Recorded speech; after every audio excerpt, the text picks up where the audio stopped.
your homework is due, and there will be, as I said, there'll be one more extra credit assignment, and then we'll talk a little bit about the final project in a couple of weeks. All right, and I need to get my act together to talk about the makeups. All right, let's pick off where we were, and let's think about what it is we're trying to do here. So we're looking at writing down a kind of first principles derivation of the Lindblad-Master equation, which we can do in the so-called Born-Markov approximation. Okay, so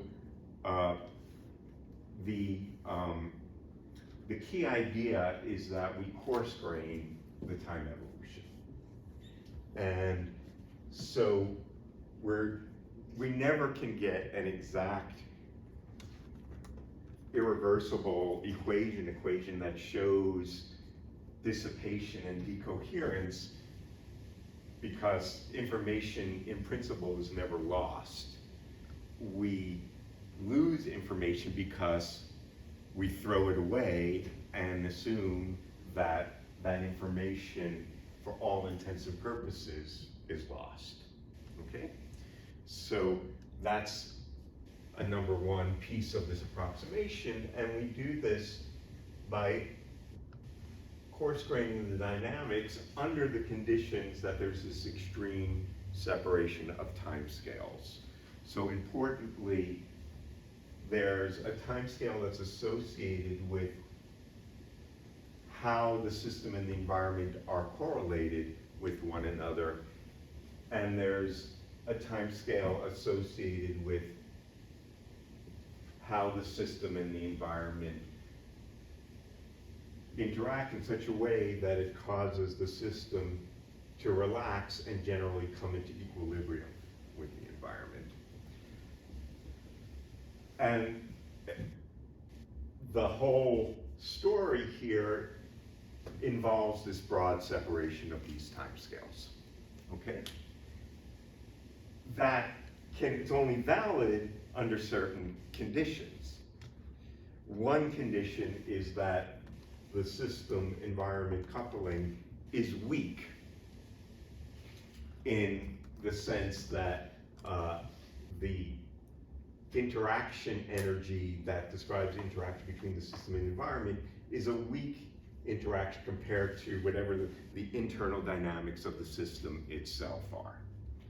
That's a kind of perturbative approximation, and that's what's sometimes called the Born approximation in this context.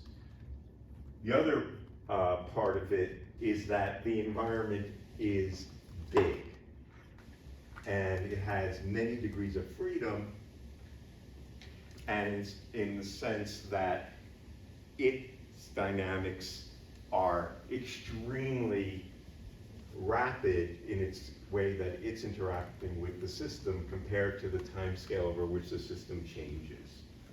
Okay? And so the picture, even though we think about this as a bipartite system, where we say there's a system and environment, really the environment is made up of many, many, many, many parts.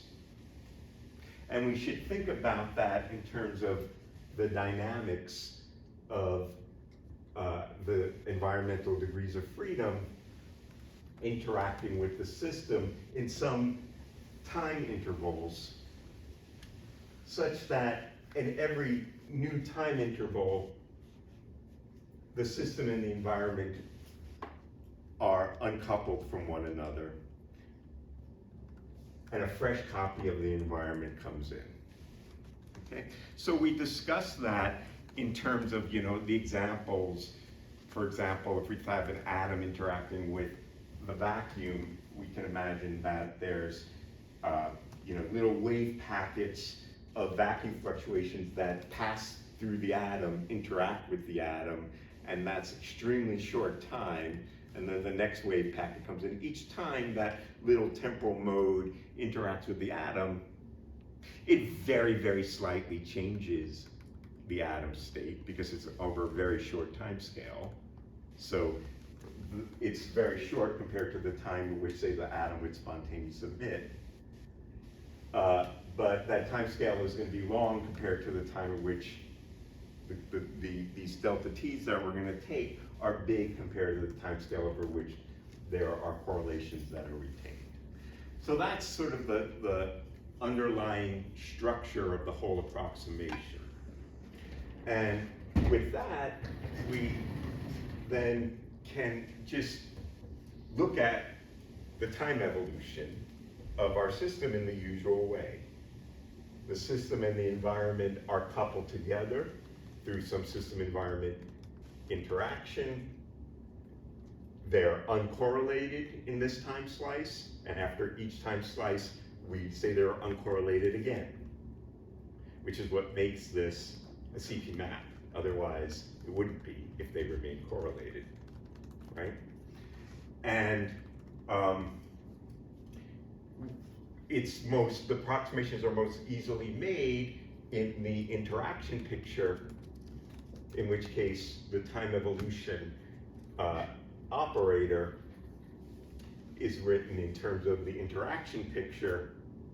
And when we did all of that, we found that under the assumption that we're looking at systems such that the mean field of the interact Hamiltonian is 0, which is a typical situation we care about.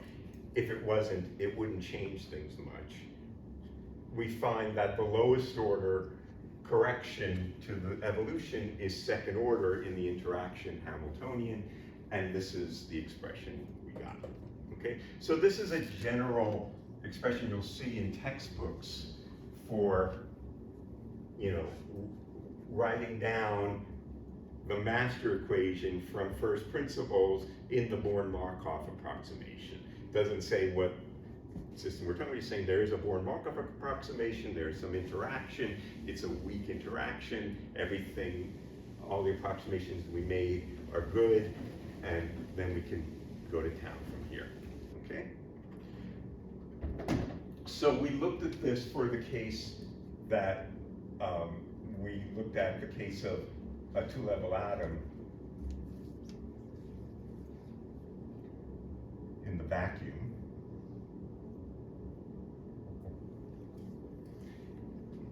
Well, it doesn't have to be in a vacuum. We could say in a thermal black body reservoir. Okay, so we're looking at that example, and what we have is that the Hamiltonian there is a Hamiltonian for the atom, the Hamiltonian for the field, and the interaction Hamiltonian. And in the interaction picture, what we found is that we can write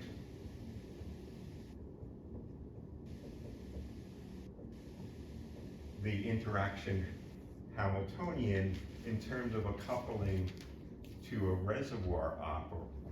So these are the raising and lowering operators for our two-level atom.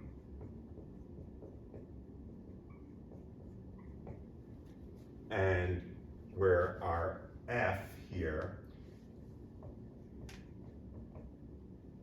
is basically the interaction of the electric dipole of the atom with the field, right?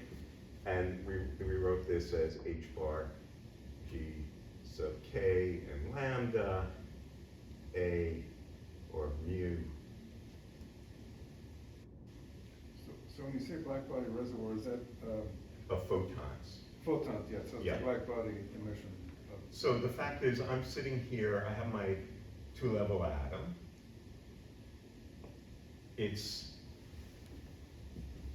I prepared an atom in some excited state, and it's sitting at some temperature, right? It's, say, at room temperature. At room temperature, there is black body radiation. Now, the black body radiation doesn't necessarily have very much spectral density at optical frequencies, but, you know, if we heated up the room, it would, or maybe we're talking about something that has a lower frequency, and it doesn't really matter. It's just we're saying there's a thermal reservoir. So, you know, the environment is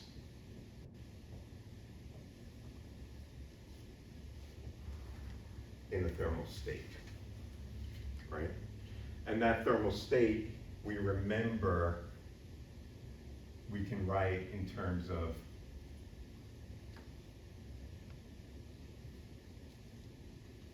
the Fock basis. It's diagonal for every mode, right? This is, you know, I have tensor all the modes.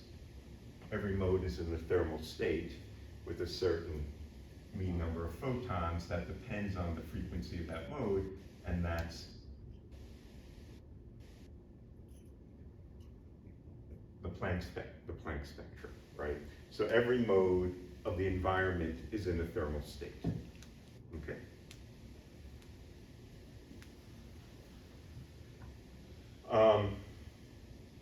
I'm sorry, what's Z? You say 1 over? Z is the partition function. Oh, the partition. This is just a statement of that. It's in a Gibbs thermal state. Okay. Right? Okay. So let's just then see where we were. Right. So if I plug that into this expression, what I find is that the for the atom is our system over this time interval delta t, we can write down, just substitute in this form for the interaction Hamiltonian, and we get the following.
Okay, so this is just the expression for, this is taking that expression that we had for in general and plugging in this form. And what we find here is that the whole, how this evolves depends on the,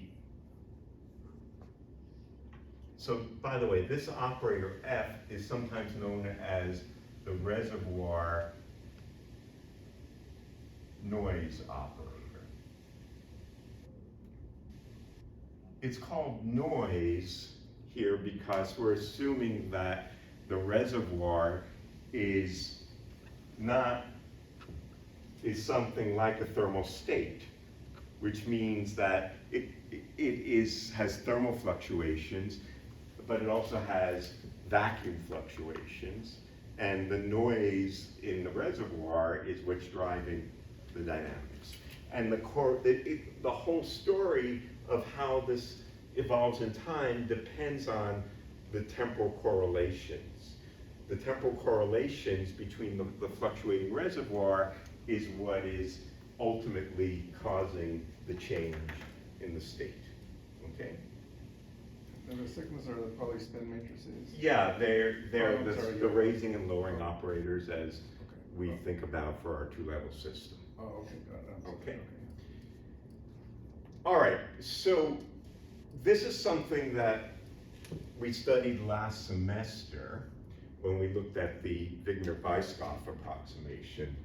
And I don't want to go through all of it again because it's a bit of a tedious business, okay? We can go back and look at that. But let's just find what the point is. Firstly, what I see for, oh, by the way, this should have over.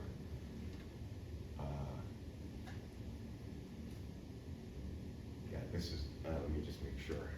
I'll check one thing here. Yeah, no, what I've written down is correct.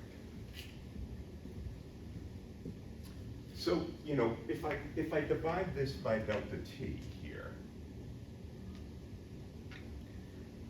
what I basically have in this problem is something that looks like whatever the exact thing would have been if I coarse-grained over this time. If I take the rest of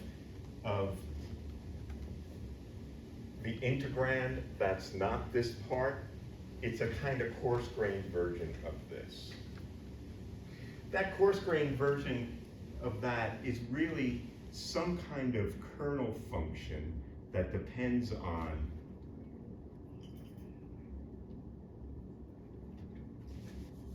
I don't know how I want to write that exactly. The point I want to make here is that there isn't necessarily, because I'm coarse-graining, the small delta change in the state over a coarse-grained time is not exactly equal to what the instantaneous derivative of this, but something that's spread out over time.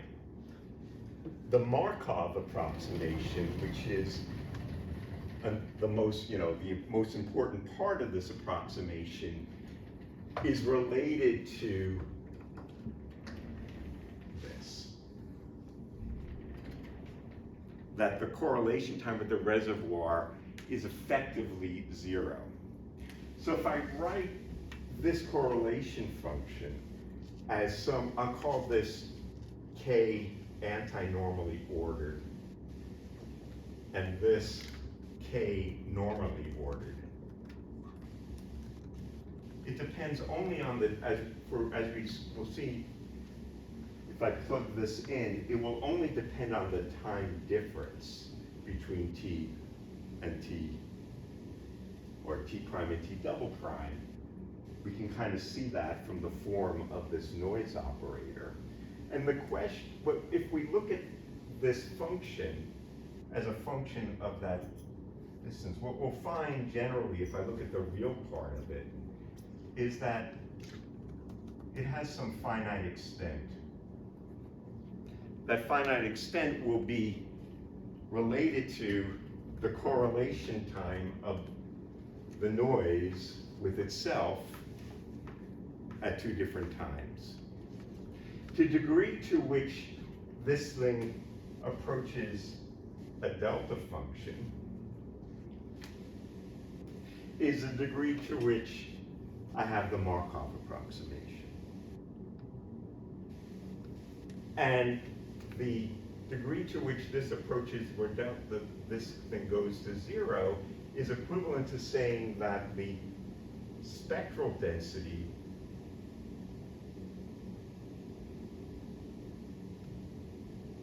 of the noise is white. So if I looked at the Fourier transform of this function, which is what I'm sketching over here, to the degree to which that is white noise is the degree to which I can think about this as delta correlated in time. And that's really coming from the whole notion of what's the spectral density of this coupling constant. The spectral density here, to the degree to which this is fairly independent of frequency, means that the noise is effectively white. And when the noise is effectively white, the correlation function becomes effectively delta correlated in time. And so I won't go through all those details here. We did it last semester, but in the limit that the spectral density is approximately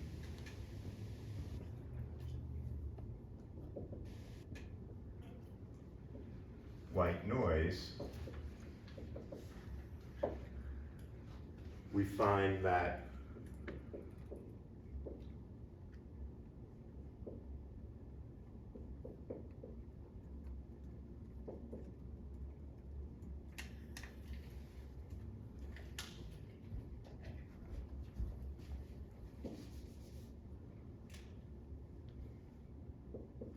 if I look at this, say 2 different times, that this equals the following.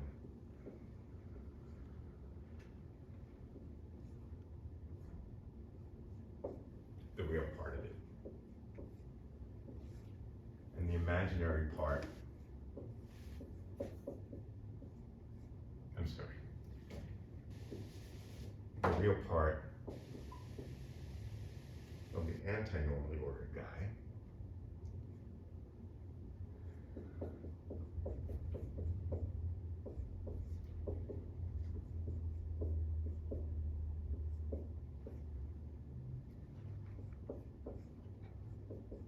where n bar is equal to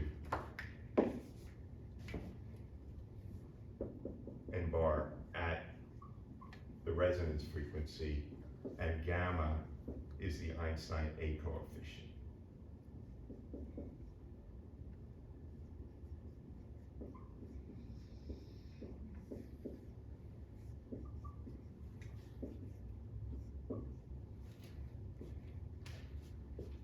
So what I'm claiming is that with with the work that needs to be done, that this correlation function and this as well are delta correlated. That delta correlation is the Markov approximation. And it's the same thing as we saw in Wigner-Weisskopf. There are 2 of these correlation functions, one that's for the normally ordered and the anti-normally ordered guy. Note, in the limit that the temperature T goes to 0, what happens to the mean number of photons in the black body?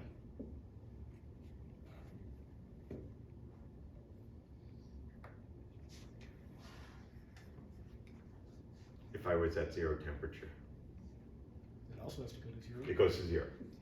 So this term is 0 when I'm at 0 temperature, or when this is totally negligible, when the number of photons at the frequency. So at room temperature, the mean number of photons at an optical frequency is effectively 0, and so I would completely ignore that. However, this term is not 0. There's a 1, and that's coming from the fact that this is proportional to A and this is proportional to A dagger, and in the vacuum, that expectation value is not 0 due to the vacuum fluctuations, right? So this term is the vacuum term.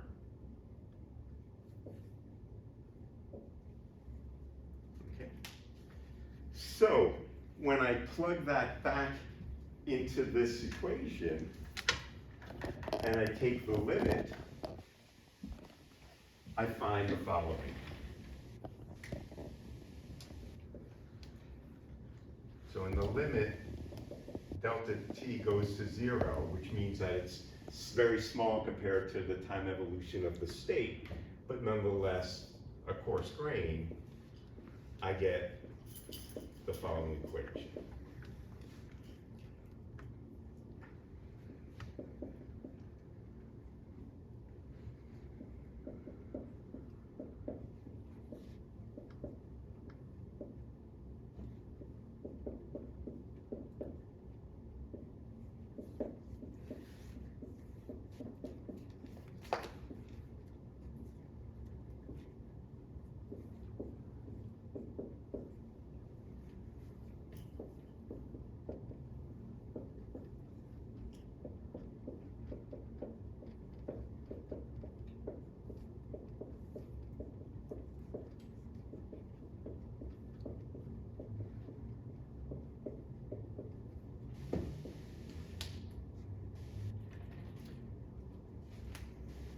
So, this is an example, although I didn't show all the steps, but we studied this to some degree last semester, of the derivation of the master equation for an atom, a two-level atom,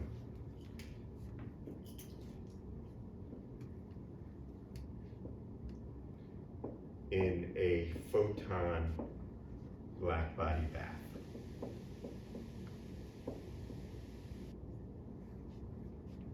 So now I ask you, is this the Lindblad form?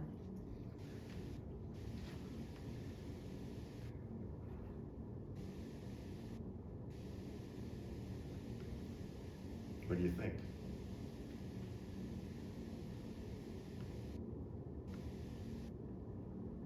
We have to remember the damn Lindblad form. It's my current problem. What do people think? Yes or no?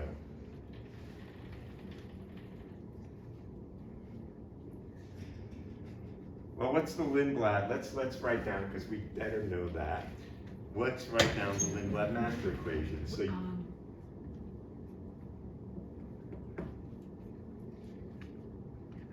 what's the Lindblad master equation? It says that d rho dt, forget about the Hamiltonian, is equal to what? We have the things about the Lindblad jump operators, right? So what do we have? Anybody want to tell me?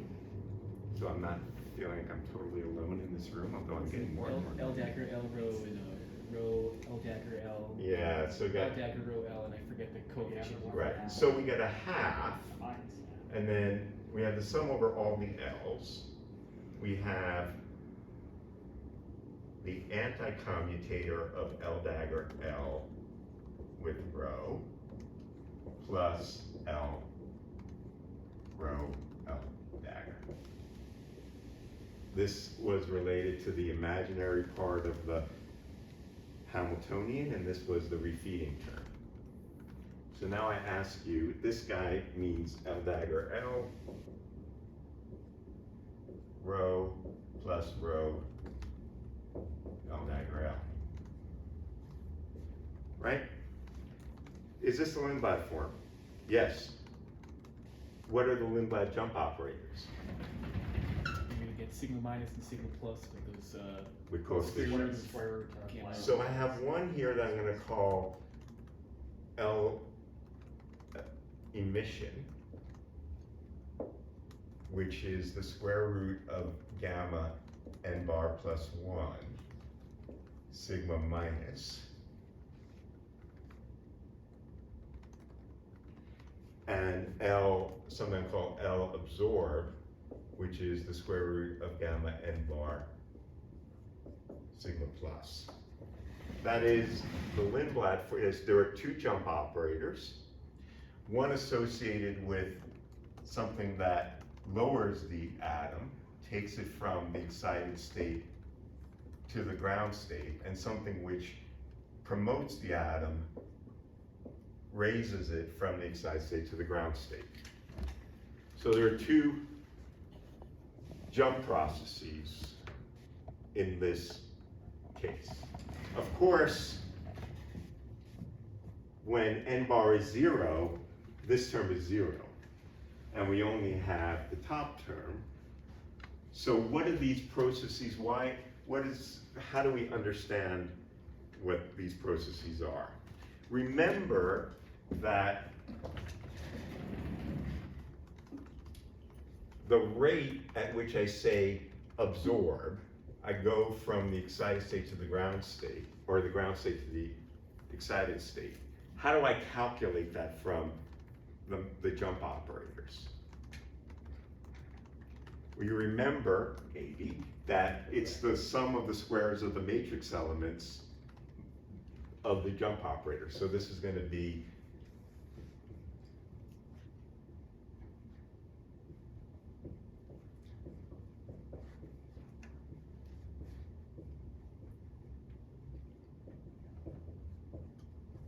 but this term is 0, that's why it has nothing to do with the absorption.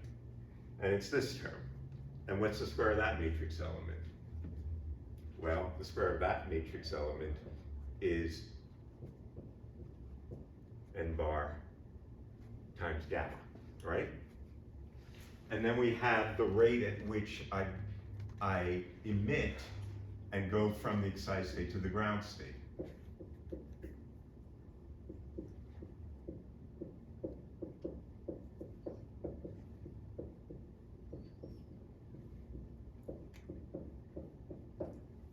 Right? And in this case, this term is 0. And this term is equal to gamma times n bar plus 1. Right? So how do I understand that? What are these? Why do I have this guy? So here's my two-level atom. I have an excited state and a ground state. There's a rate at which I can absorb, and that rate is that's the absorption rate. But there's n bar plus 1 here. Why is that? So that's stimulated and spontaneous. That's right. So that's both stimulated and spontaneous emission. So there is a rate of stimulated emission, which is the same as the rate of absorption. And then there's a rate of spontaneous emission, which I can think about it as one in old-fashioned laser physics, they say it's the one vacuum photon. Kind of not quite true, but it's sort of by. Okay, so that's good. We get that out of the master equation. So now, let's look at more detail at this equation. Let's look at what the rate equations are. So if I were to write down, say, what is the rate of change of the population in the excited state, what would I get in this case? Before I do that, maybe I'll rewrite this in a slightly different form and write this equation when I plug in the sigma pluses and the sigma minuses. I have EE rho plus rho EE plus gamma n bar plus 1, and then I have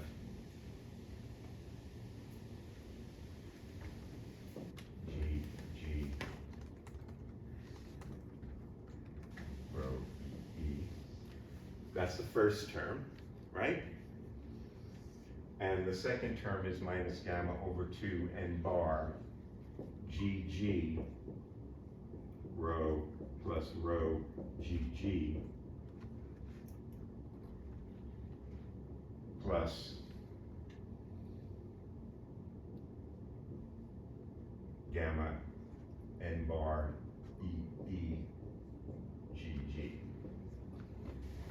That's just plugging in sigma plus and sigma minus into these equations. Okay? So now from this we can ask what is, say, the rate of change of the population in the excited state.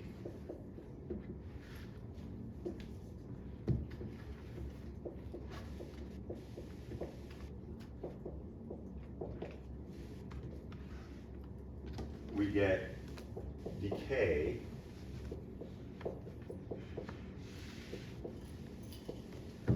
due to spontaneous and stimulated emission. Actually, I have a factor of 2 of them, so that's that. This term doesn't, and then I have a feeding term. And the feeding term is due to absorption, where I'm just writing the population in the ground state as a diagonal matrix element. And similarly, I get the same kind of equation for this. I go out of the ground state due to absorption, and I feed the ground state due to spontaneous and stimulated emission, such that the total population is conserved. The sum of these two terms add to 0. So, in steady state,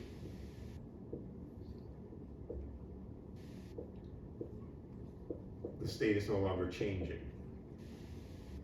And so in steady state, I set these equations, the right-hand side to 0, and I can find what is the population in the two energy levels of the atom in steady state. And if I just take this to the other side of the equation, and I can write the population in the excited state over the ground state in steady state is equal to n bar over n bar plus 1. Is that what you expect? What do you expect the ratio of the population in the excited state to the ratio of the population in the ground state to be if it's coming into thermal equilibrium with a bath at temperature T?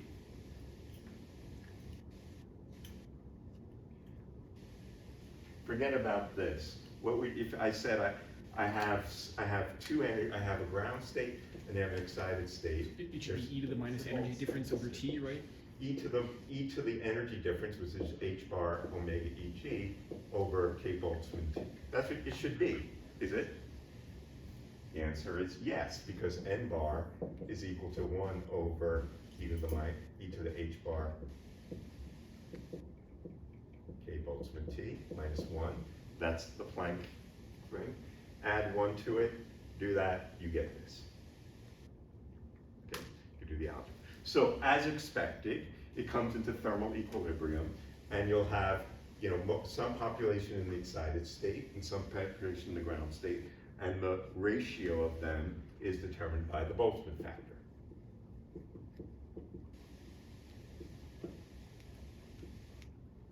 So that's just kinematic, whatever you call it, kinetics. But the master equation has that in it. But what the master equation has, in addition to the kind of Boltzmannian populations, is something about the coherence. So if I started the system in a superposition of ground and excited state, then at the time t equals 0, I have some off-diagonal element. And so I can ask what happens to the off-diagonal matrix element as a function of time, just without any driving. And what do I find? So I can look at, say, rho Eg, and take that matrix element over there. And what am I going to get? Well, I'm going to get, the first term is going to give me minus gamma over 2 n bar plus 1 rho Eg. When I take the matrix element for this term, the matrix element of that term is 0. The matrix element of this term is 0. The matrix element of this term is 0. The matrix element of this term, well, then I have a minus gamma over 2 n bar rho Eg from this term. And then I get nothing there. Okay? And so what I find in this problem is that I get a decay here, which is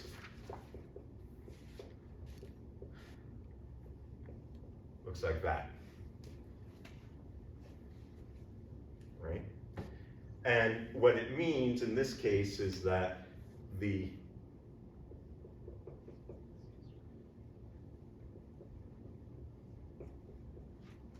thing decays exponentially with a time constant that we typically call T2, where T2 here is equal to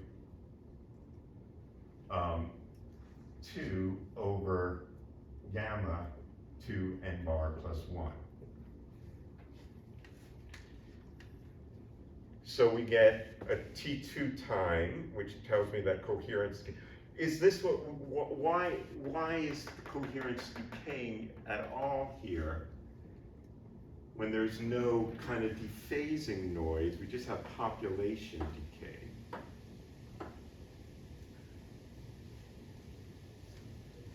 But, yeah. Why is the what? Well, you know, this is something that I just want to emphasize. Often one thinks about, when one talks about, as some of us talked about last semester, we think about T1 and T2 as important timescales associated with coherence in a two-level system. One is related to how population decays, and the other is the timescale over which coherence decays. The coherence is decaying here solely because population is decaying. There's no change in the energy, there's no dephasing process. It's only an amplitude decay channel, not a dephasing channel. But nonetheless, there's always a fundamental T2 which is always going to decay just because the populations change. And this is equal to, so, you know, this is equal to the time scale associated with the decay of the excited state plus the decay of the ground state over 2. So if there's a time scale over which the excited state decays and a time scale over which the ground state decays, then the T2 time is going to be the average of them. So, for example, if I have, you know, just if I'm at 0 temperature, if n bar is 2, this is just going to be, you know, equal to half the lifetime of the excited state is going to be the T2 time. The fact that the ground state also has a finite lifetime due to absorption means the decay happens faster. Okay? All right, very good. So what we see here, in fact, is that, you know, the state of the atom in steady state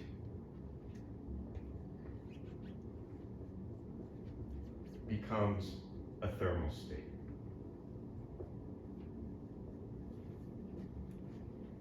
At the same temperature as the black body radiation. So we might start in some arbitrary superposition or pure state of the atom, and it'll come to equilibrium.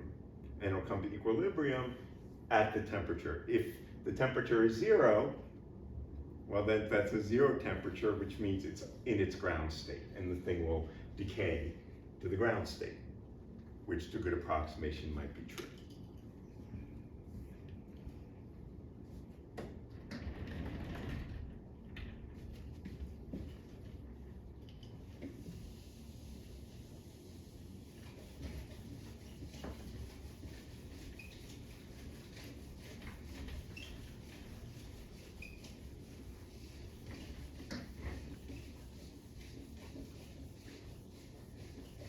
All right, any questions? I have a somewhat unrelated question. Yeah. So, can we always impose that mean field being 0 condition that you mentioned at the start of the class by, like, if there is some mean field, move it into the Hamiltonian applying to the system? That's so correct. We We can can impose always do that that. without loss of generality? Correct. Okay, We that's can what always- I thought, but I wanted We can to always confirm. do that, yeah. That's why it doesn't really matter much. We can always, whatever the mean is, we can say that becomes part of the Hamiltonian evolution and take it out of the lab part. Good, okay, so now I want to talk about another incredibly important problem, the damped simple harmonic oscillator.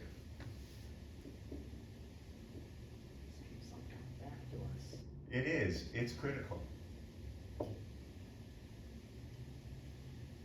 So what we are thinking about with the damped simple harmonic oscillator is that we have a single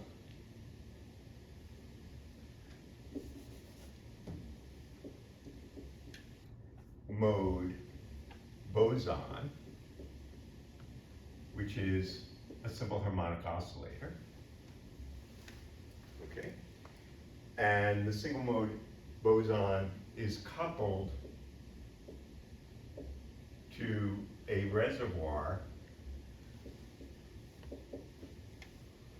of other bosonic modes. So in quantum optics, the standard paradigm is the decay of photons from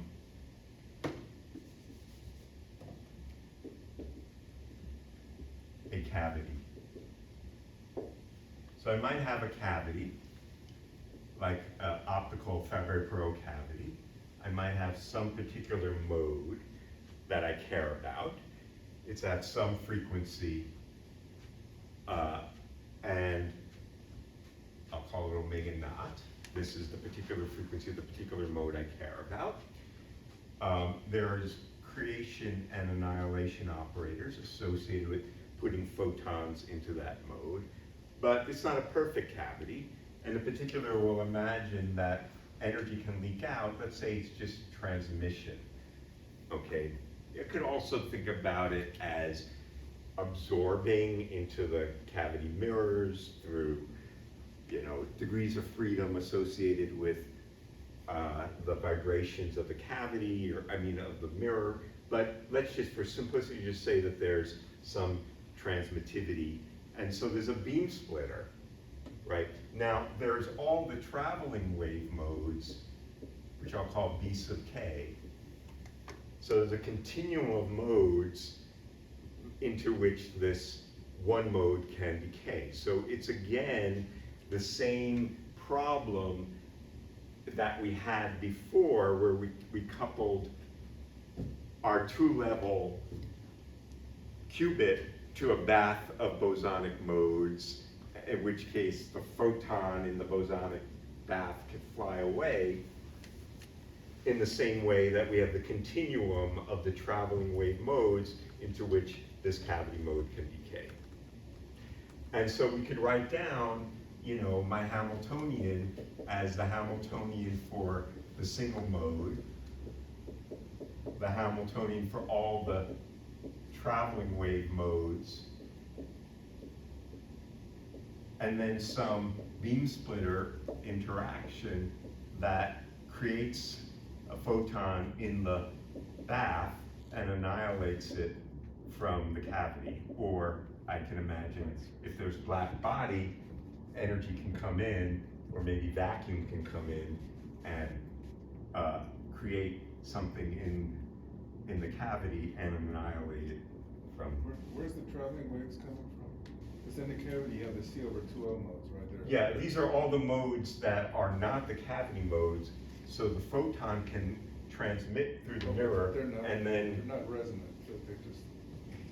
Yeah, they might be at the same frequency, but there's always. Oh, but they leak. Oh, they can leak through okay, because this doesn't have a finite. Yeah, because it has a finite transmittivity. They're the leak modes. Okay. They're the modes into which this thing Okay, moves. got it. And we can imagine a thing in the cavity is, some kind of sine index that things leaking out are traveling. That's right. They're plane waves. Yeah, okay, got it. I'm sorry. Very good. No, it's good to ask questions. I know someone's still out there. All right. It's a game of survivor in this class. All right. So this is the same problem that we saw, but instead of having raising and lowering operators that, for the two-level atom, we have the bosonic creation and annihilation operators. It's exactly the same problem. And I can think about the same kind of noise reservoir, where now I'm going to think about the bosonic modes as being black body. Just as before, I have this cavity, it's sitting at finite temperature, and photons can come in and photons can go out, okay? And so I get the same master equation, but now instead of having the raising and lowering operator of the two-level atom, I have the creation and annihilation operator of, but the problem is there's no difference in terms of the reservoir noise operator. And so the degree to which I can make that Markov approximation, I have the following equation of motion.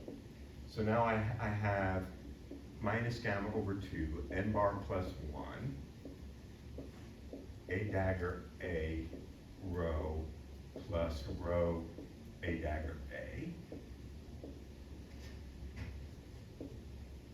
plus gamma n bar plus 1 a rho a dagger, minus gamma over 2 n bar a dagger rho plus rho a dagger, plus gamma n bar a dagger rho a. So this is the equation of motion for a damped simple harmonic oscillator interacting with a thermal bath.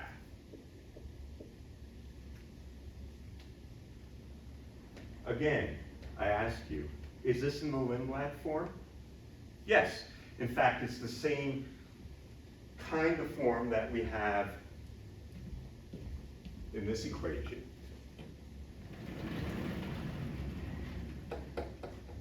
But now, instead of the Pauli raising and lowering operators, we have the bosonic creation annihilation operators.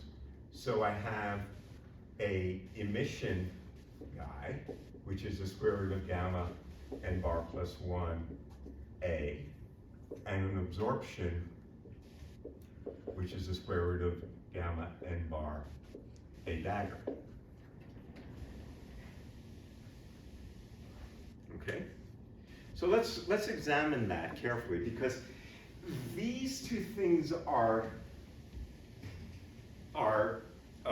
what's the word? What's the adjective I'm looking for? They're deceptively similar, but there is important difference.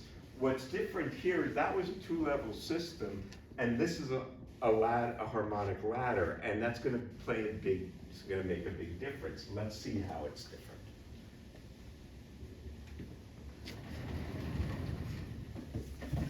So,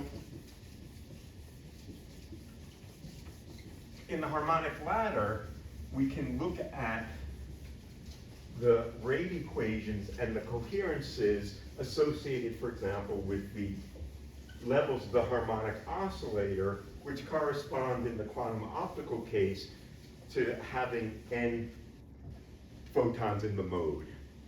Okay?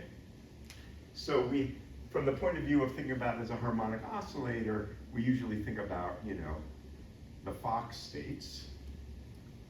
And I can think about I'm in the nth Fock state. Now this state, of course, could be thought of as the particle moving in a well, or equivalently having n photons in the mode, right? And I want to know how, for example, population changes here. How can it change? Well, I can have spontaneous decay by emission of a photon, that's this guy, and it will go down to n minus 1. There's also the possibility of stimulated emission from there to there. I can have a quantum of excitation, as say a photon can come in through the black body, if there are black body photons, and take the cavity from n minus 1 to n plus 1. If I had more photons, then I can also feed from above, and I can also cause a black body can take me from n to n plus 1. So all of these processes change the population in, which tells me if I have n photons in the cavity, or n excitations of vibration in my harmonic oscillator.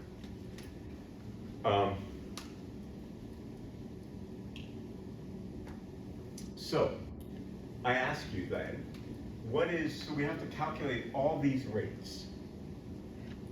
So what is the rate at which, say, I go from n to n minus 1?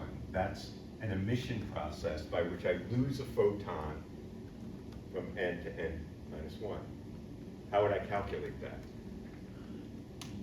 In your product Well, sector. I'd use the jump operator, right? I'd look at, it's only the emission guy that can lower n. So that's n minus 1, L emission, n squared, right? Which is equal to gamma, the number of thermal photons plus 1, and then the square of this, which is what? And So when the annihilation operator acts on this, I get square root of n minus 1, right? So this is equal to n times n plus 1 times gamma. Okay. So we see here a few different things that's important to remember. The rate at which, unlike the two-level atom here, the rate of emission depends on where I am in the ladder. If I'm higher up in the ladder, I decay faster. Does that make sense? Maybe, maybe not. What do you think?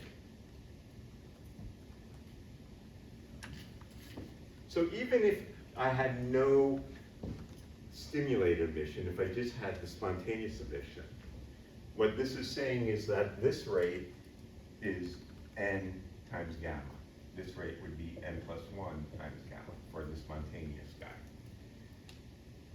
Well, sure, it makes sense because there are more photons, and the rate at which I would lose one is n times because I have n more photons there in the cavity to begin with. more ways to decay. There's more ways to decay, n more ways, right?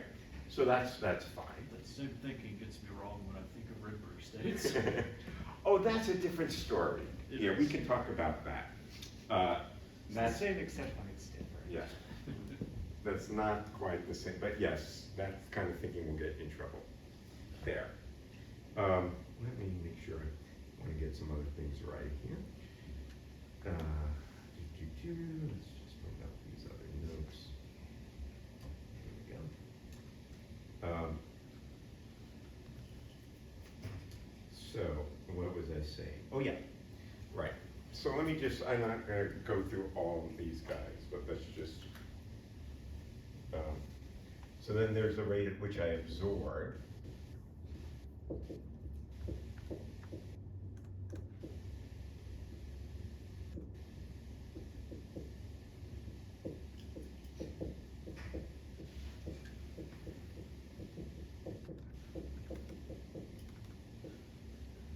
Right, and this is equal to square root of n times n plus 1.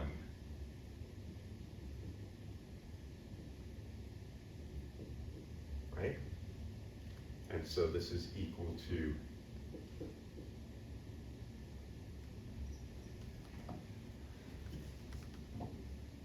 n plus 1 times n bar times gamma. And then I can write down all the rest of them. The feeding terms that feed me from above due to emission or absorption. This guy is from absorption. Let's do the other one first. So this is equal to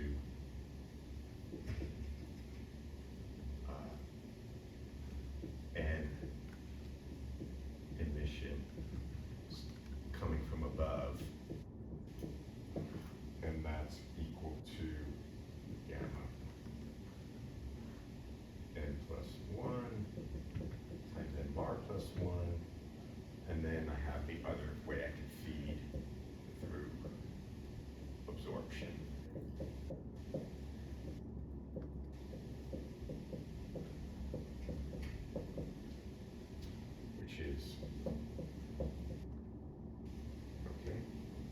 So, fine, I can do that.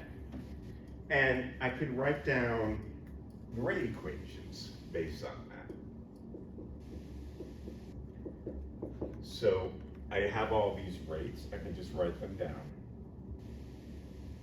And what I have is okay, the first term just due to emitting, so that's from state n, going down to n minus 1. So I have n bar plus 1 times n times gamma, rho, the population end state, and then I have the feeding terms.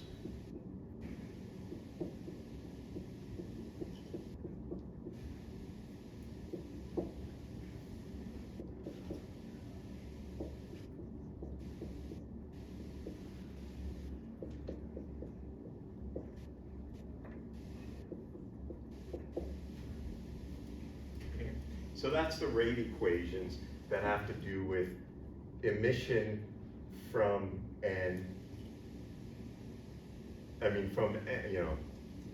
emission that takes me from n to n minus 1, and absorption that takes me from n to n plus 1. Both of those decrease the population in n.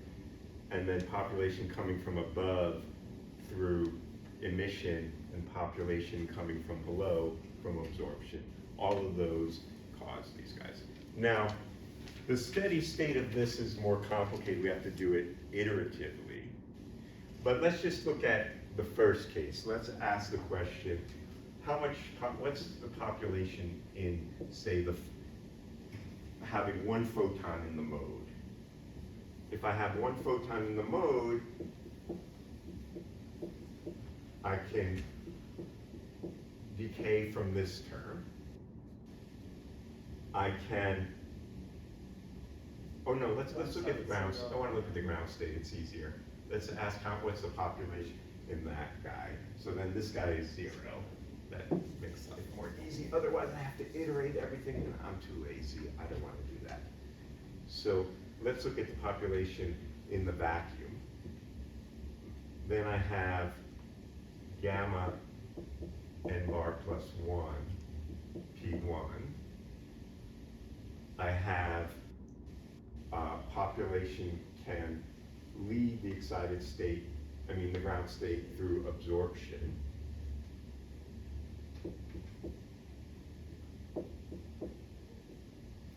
And there's this guy, okay? So,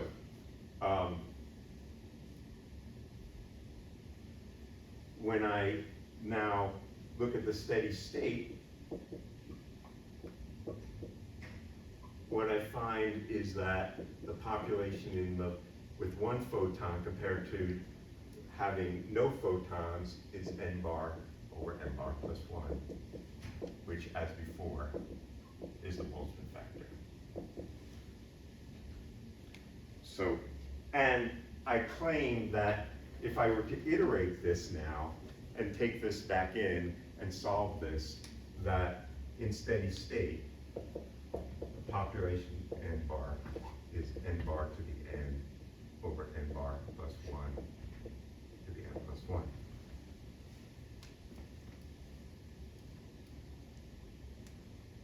And that is the case of a Bose-Einstein distribution, which is what we expect for a thermal state. So the point here is that if I have this single mode cavity, I start with whatever I have in that mode, and I let it decay. Eventually, it'll come into thermal equilibrium, and what's inside the cavity is a Bose-Einstein distribution with a distribution number of photons that depends on the frequency of the mode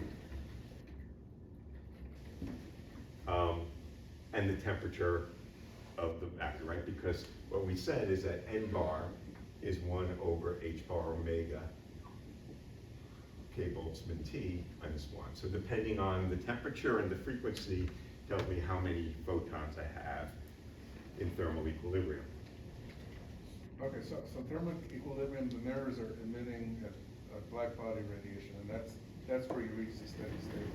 It's not that the mirrors are emitting, it's that the surrounding traveling waves have photons in them. So if I turn off all the lights and try to put everything black, at room temperature, there's a lot of infrared photons around. Yeah.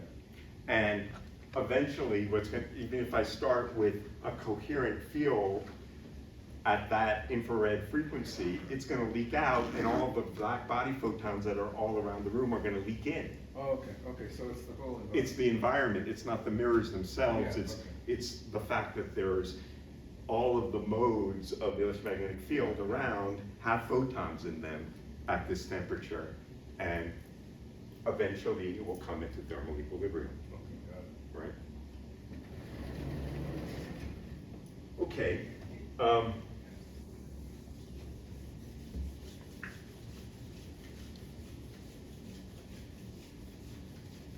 Let's look at coherences, because it's an interesting story when we talk about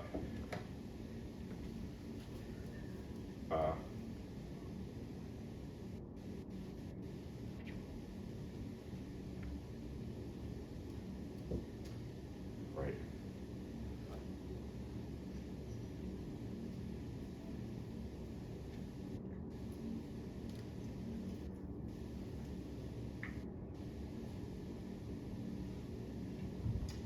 Yeah, okay, so maybe before I get to that, I want to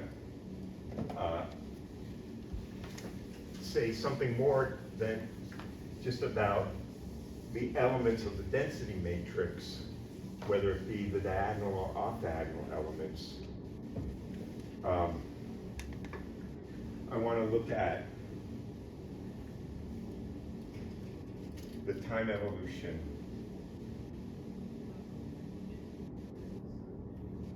of expectation values.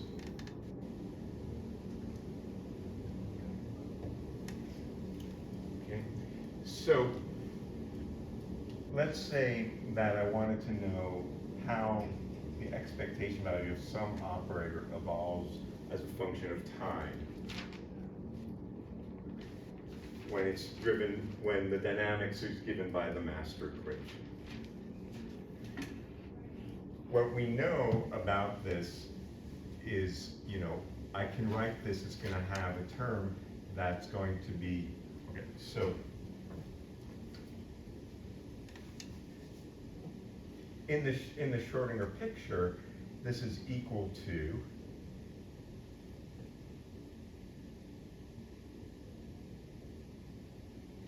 the time evolution of the trace of the state as a function of time, which is the trace of A with d rho dt. Okay. Now, what that's going to be is there's going to be, in general, a Hamiltonian term where I can write this in terms of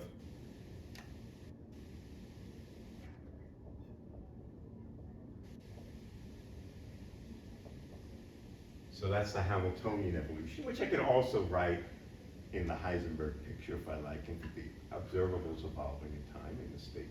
And then I'm going to have the trace of A with the Lembladian, where the Lembladian is all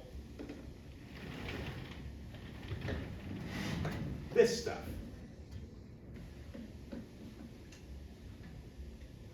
So now we got to plug all that in, and when we do that, we find the following is true. This is equal to a sum over mu, the expectation value of L mu times the commutator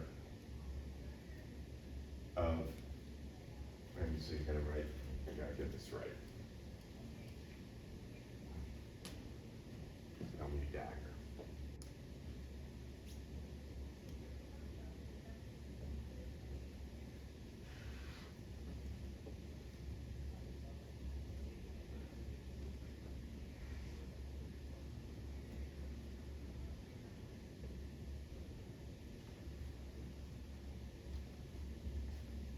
Okay. So this equation of motion follows from the master equation, and it tells us how expectation values evolve. They evolve due to the Hamiltonian in this way, and they evolve due to the Lindbladian in this way. I should mention that when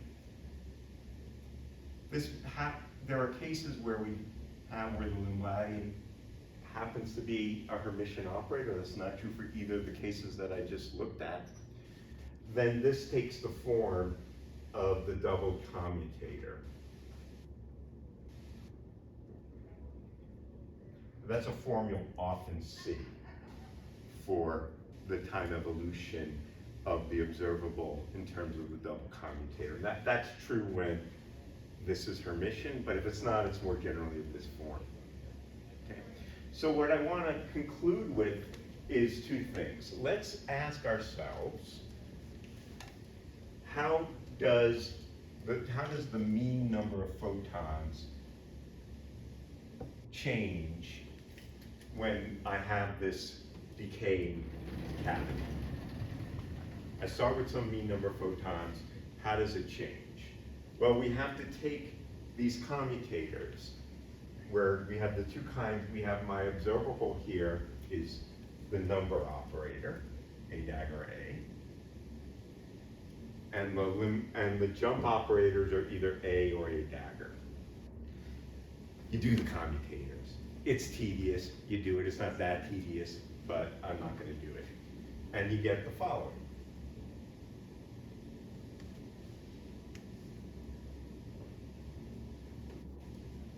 Okay. So that just comes from plugging in and doing the commutators. What's the solution to this equation?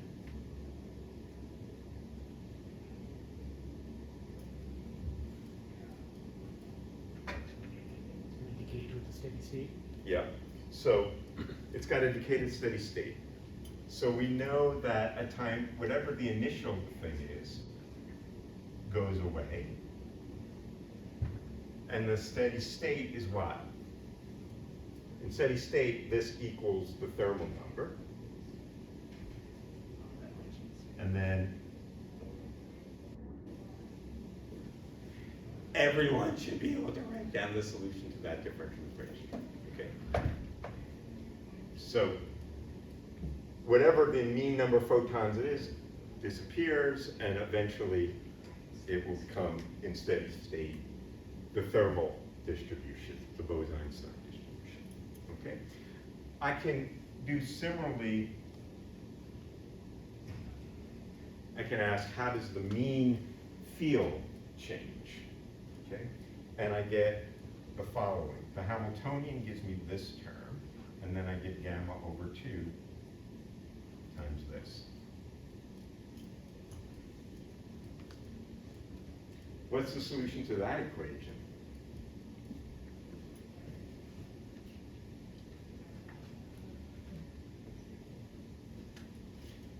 What does it equal? We got the pantomime version of it. It's an exponential of this, right? E to the minus I omega t, e to the minus gamma t over 2. Okay. This is what we would say classically, this is the complex amplitude. Let's say that the complex amplitude I can call alpha t.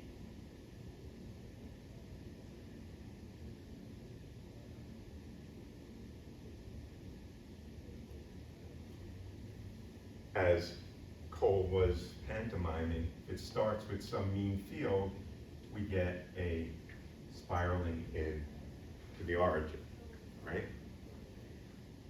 So I want to leave you now with one question, which we'll answer next time.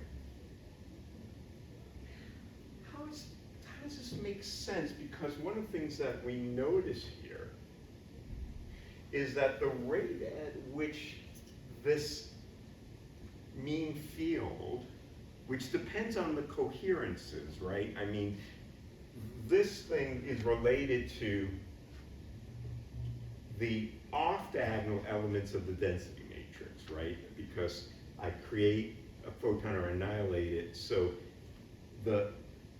if I had a different, if I only had a definite number of photons in the mode and I didn't have superpositions of number of photons, I wouldn't have any mean field. The Fock states have no mean field. The mean field only arises due to the coherences between the different Fock states. However, what we notice here is that gamma, the rate at which this thing decays, is independent of the amplitude. Whereas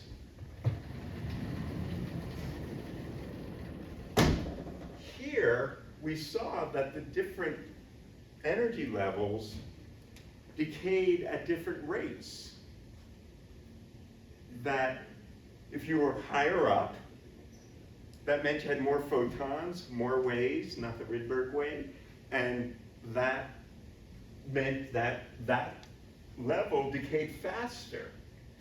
But for the harmonic oscillator, what we're finding is that the decay is independent of the amplitude. Is there an end bar to actually build this? Nope. Nope. No matter what. In fact, this was true at all temperatures. I didn't do the calculation, but if I do that, put in both the absorption and the emission Lindblad operators and do the commutators, I find the n-bar term cancels out. There's the thermal photons play no role in this decay of this coherence. That's a puzzle. I'm going to answer that puzzle next time, but it's very important and not often emphasized enough fact. There's something very special about the harmonic oscillator. The harmonic oscillator is always kind of a special case. And it really is coming from the fact, I'll just hint at it, that this is a harmonic oscillator. I mean, that this is a harmonic ladder.